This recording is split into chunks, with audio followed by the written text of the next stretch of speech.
So I think you mentioned Drive Away Dolls already. Tell us about that's another. I think you said you were off to Dave Norris's Picture Palace to see Exactly. This was immediately after the Oscars. We did our Oscar schmosker thing. I'd been, had very little sleep, and we did the thing. Then I had to dash off to Dave Norris's Palace of Earthly Delights in order to watch Drive Away Dolls, new film from director Ethan Coen, best known for his work with brother Joel.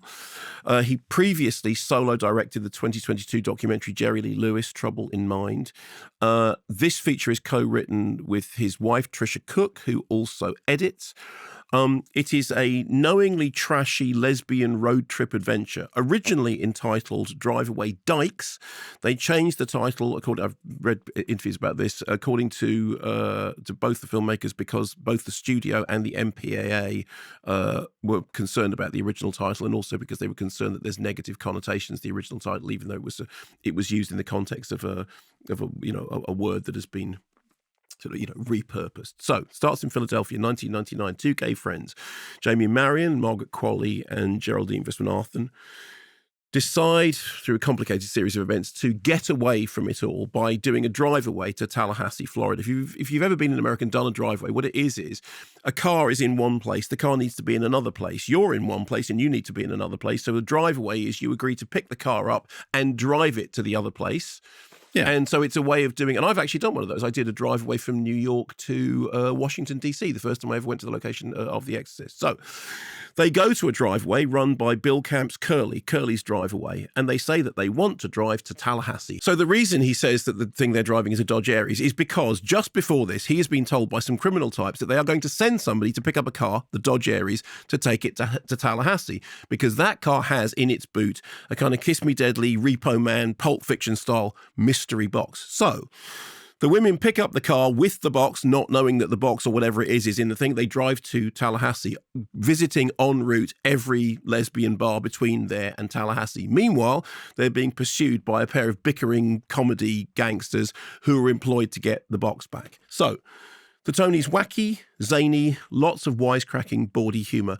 Somebody said to me, why is Ethan Coen making this movie? Just as a little bit of background, because I think it is contextual.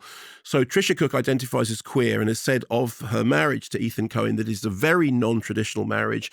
I have a partner, Ethan has another partner. So an awful lot of the kind of, the script, the stuff about the lesbian bars and that stuff is apparently drawn from, her own knowledge and experience of this. Okay, so the script was originally written, as I said, as Drive Away Dykes, and they said that when they wrote it together as a way of spending time together, and they described the project as deliberately, playfully trashy. I think a better word would be terrible. They've cited as influences Faster Pussycat Kill Kill, Bad Girls Go to Hell, Alice Doesn't Live Here Anymore, Go Fish, But I'm a Cheerleader, and the works of John Waters as reference points.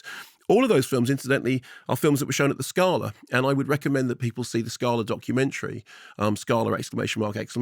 I would recommend that they do that rather than see this, because all of those movies are more interesting than this.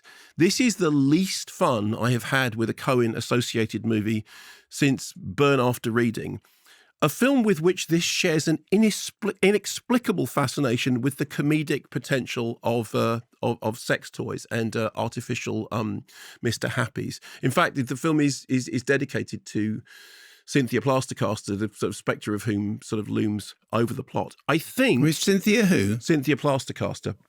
Look her up. I don't know. Somebody who used to take plaster casts of aroused famous persons. Chaps. Mr. Happy, yeah. In fact, there is a very interesting story about Cynthia Plastercaster, but this is probably not the moment for it. So. The key gag is, odd couple road movie shtick. One of the women is kind of uptight and repressed. The other one is out there and, verbose. And we're supposed to find the chalk and cheese relationship, kooky and fun, and against this wacky backdrop of severed heads and labyrinthine plot twists and exploitation style, sex parties and orgies. In fact, it just grates because it's trying so hard to be smart and funny and wacky and crazy, and it just reminded me of those kind of it's closer to the Tarantino Grindhouse Project stuff than it is to the sharp satire of the Coens. The dialogue is meant to be smart. At times, it reminded me of the dialogue for The Counselor, in which you could almost hear the clatter of the typewriter writing the dialogue that was then going to be just simply read off a page. The pacing is meant to be wild and reckless. It is, in fact, uneven and bumpy like the car. The whole thing might be fun late night to a stoner audience, who the same kind of people who enjoy the Cheech and Chong films, but sober and tired a few hours after having stayed up to watch the Oscars and then done our fantastic Oscar Schmosker broadcast, It was a chore. It's 83 minutes long, and I felt every single one of those 83 minutes.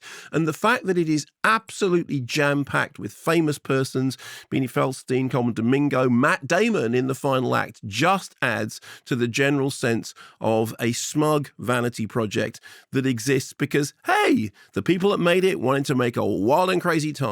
And it's perfect example of the more fun you had making a film, the less fun anyone had watching it. And on that basis, they must have had an absolute ball making this.